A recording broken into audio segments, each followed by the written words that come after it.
It is our first time living outside the US during a US presidential election. So we voted from here, from Italy. Now, to do this, you have to be registered already in the States. You know, every state is different. In our case, we were registered in Texas. We still maintain an address over there for banking purposes and, other things. So we went to the website of the county where we are registered, to the link for the fvap.gov, and downloaded an application from there. And, it's to order your mail-in ballot. So that link is to request your mail-in ballot. So you fill it out, and again, in our case, because this is Texas, we have to email it back to the county and request that they send us the actual ballot. We did that. They send it out to us. We print it out.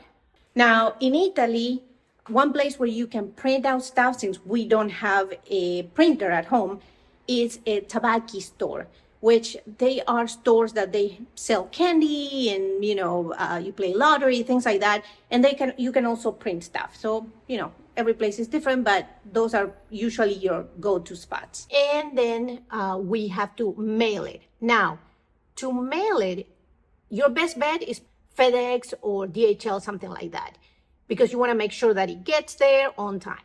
Now, in our case, we have access to the military base because Scott is retired military also. And we use the postal service, which is basically like sending USPS inside the US, but, from here. But it still took 10 days to get there.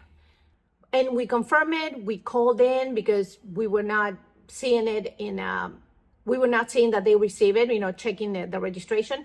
So we called in and, it got there.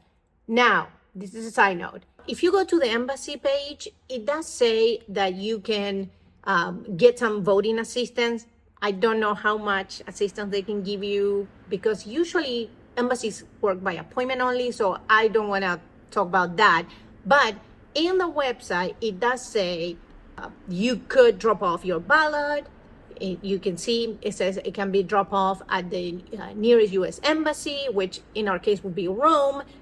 There is a consulate here in Florence, but then it says that you have to add more time for the consulate to send it to the embassy, so it can be sent out as a diplomatic pouch. That's your prerogative. For us, it was easier to just go to the base, Camp Darby in Pisa, and we just mail it like that. So that's a summary of how we voted for the first time for a US presidential election from here, from Italy this time. Now we just have to see what happens. Here's another video for you to check out.